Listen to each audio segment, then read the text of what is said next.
ఈరోజు భగవంతుణ్ణి ఎవరు నమ్ముతారు, ఎందుకు నమ్ముతారు అనే దాని గురించి తెలుసుకుందాం. అయితే భగవంతుణ్ణి జనరల్గా ఎలాంటి వాళ్ళు నమ్ముతారు అంటే ఒక హోప్ కోసం, ఒక హోప్, తర్వాత ఏమో నేను అన్నవాడు ఉన్నాను కాబట్టి నన్ను కాపాడే వ్యక్తి కోసం, నా నా కోరికలు తీర్చగలిగిన ఒక శక్తి కోసం, ఇలాంటి వాటిని స్మూత్గా జరగాలి, హ్యాపీగా ఉండాలి అని ఒక హోప్ ఏదైనా ఉంది అంటే అది భగవంతుడి కిందే పెట్టుకుంటున్నారు చాలామంది. అయితే కొంతమంది అడగచ్చు, ఇప్పుడు సపోజ్ నేను కనుక సూపర్ రిచ్ క్యాండిడేట్ని, నేను ఏదన్నా సాధించగలను అన్న క్యాపబిలిటీ నాలో ఉందనుకో, నాకు భగవంతుడితో అవసరం లేదు, పని కూడా లేదు. ఇప్పుడు నేను భగవంతుణ్ణి అంత క్యాపబిలిటీ ఉన్నా కానీ కొంతమంది అంటారు కదా, ఎంత క్యాపబిలిటీ ఉన్నా అణిగిమణిగి ఉంటారు. సో ఏమవుతుందంటే ఒక్కొక్కసారి నేను అన్న ఫీల్ చాలా ఓవర్ ప్రౌడ్ అయిందనుకోండి, డెసిషన్స్ రాంగ్ వెళ్ళచ్చు, తప్పు డెసిషన్స్ తీసుకోవచ్చు. సో ఆ నేను అన్న ఫీలింగ్ కొంచెం డేంజరస్. కాబట్టి కొంతమంది అది రాకుండా ఉండాలని చెప్పి నేను ఎంత స్ట్రాంగ్ అయినా నాకంటే పైన ఒక భగవంతుడు ఉన్నాడు, వాడి వల్లనే జరుగుతుంది అన్న ఫీలింగ్తో ఇంకొంతమంది నమ్మచ్చు. కానీ ఎండ్ ఆఫ్ ద డే ప్రతివాడు కూడా దేనికోసం నమ్ముతున్నాడు అంటే వాళ్ళ కోరికలో, వాళ్ళు బతుకున్నాడు కాబట్టి దాన్ని స్మూత్గా నడవడం కోసం, ఒక హోప్ కోసమో, వీటి కోసమే భగవంతుడిని నమ్ముతుంటాం మనం. అయితే ఇప్పుడు నేను అన్నవాడిని ఉన్నందువల్లనే కదా, ఇప్పుడు సపోజ్ నేను అన్నవాడిని ఉన్నాను కాబట్టే నాకు ఈ ప్రపంచం కనిపిస్తుంది, ఎగ్జిస్ట్ అవుతుంది, ఈ వరల్డ్ అంతా, చెట్లు పుట్టలు, నేను అన్న ఒక చిన్న ఫీలింగ్. సో ఆ నేనే లేననుకోండి, ఈ ప్రపంచం లేదు, ఇంకెవరూ లేరు. With respect to me, no one is there. Like నేను ఒక గాఢ నిద్రలోకి వెళ్ళిపోయాను, అప్పుడు నాకు రిలేషన్స్, ఫ్యామిలీ ఏం ఉండదు, జస్ట్ బాడీ అక్కడ నిద్రపోయి ఉంటుంది, తర్వాత లేస్తాము, లేచిన తర్వాతే మళ్ళీ అన్నీ వస్తాయి. ఆ నేను అన్న ఫీలింగ్ గాఢ నిద్రలో ఉండదు. సో దాన్ని సుషుప్తి అంటారు, అంటే ఏ కళ ఏమీ లేని స్టేట్ అనమాట. కళ వచ్చిందంటే మళ్ళీ అందులో కూడా నేను అనేవాడిని వచ్చేస్తాను, మళ్ళీ ప్రపంచం కనిపిస్తుంది. సో నేను అన్నది ఉన్నందువల్లనే ఈ ప్రపంచం ఉంది, భగవంతుడు కూడా అందు గురించే ఉన్నాడు, ఎందుకంటే నన్ను రన్ చేయాలి కదా, నేను. సో హోప్ కోసమో దేనివో ఒక దానికోసం ఉంటూ ఉంటాం. అందుగురించే భగవాన్ రమణ మహర్షిని ఎవరైనా అడిగితే, ఇట్లా భగవంతుడు అనేవాడు ఉన్నాడా అని అడిగితే, నువ్వు ఉన్నావు కదా, నువ్వెవరివి, నీ ఆలోచన ఎక్కడి నుంచి వస్తుంది అని ప్రశ్నించుకోమనేవాడు. సో ఇది వినడానికి కొంచెం కఠినంగా ఉండొచ్చు, బట్ నాకైతే అనిపిస్తున్న సత్యం ఏంటంటే,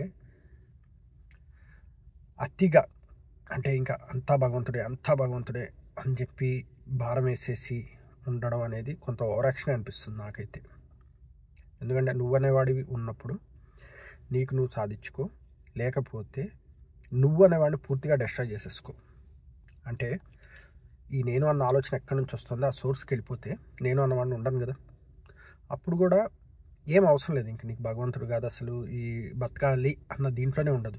సో బతికున్నంతకాలం ఎవడికి ఏం కావాలో వాడే సాధించుకోవాలి, అంతేగాని భగవంతుడు వస్తాడని కాదు.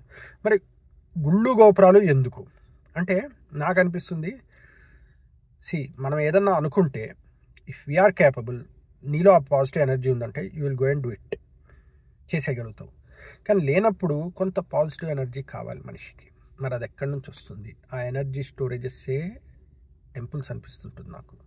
అక్కడికి వెళ్తే ఒక తెలియని మనశ్శాంతితో మళ్ళీ మనలో ఉన్న నెగిటివిటీ కొంచెం తగ్గి మనం అనుకున్నవి సాధించే దిశగా అడుగులేస్తాం. సో ఇందు గురించి భగవంతుడు అనుకుంటాం. ఇప్పుడు మనిషి తను బతికున్నంత కాలం వాడు 2 రకాల గోల్స్ తోటి బతుకుతాడు.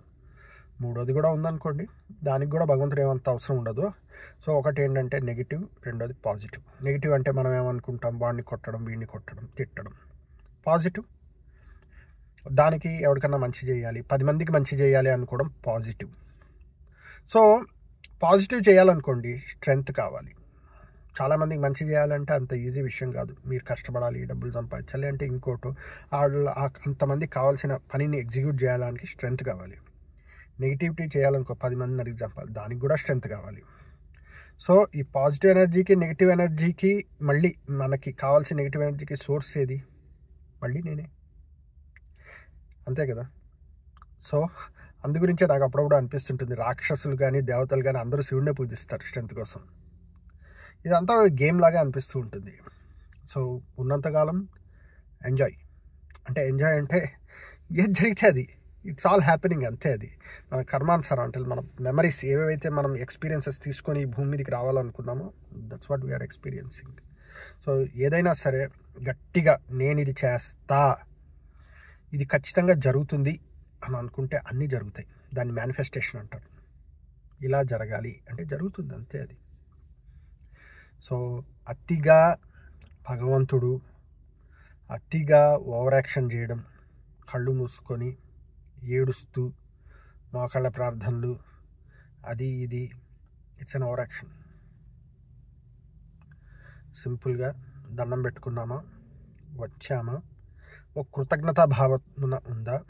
అంటే ఇప్పుడు నేను అన్నవాడిని వచ్చాను అంటే దేర్ ఈజ్ సమ్ సోర్స్ కదా, ఎక్కడి నుంచో వచ్చా కదా, నేను అన్న ఫీలింగ్ ఎక్కడి నుంచో వచ్చింది కదా.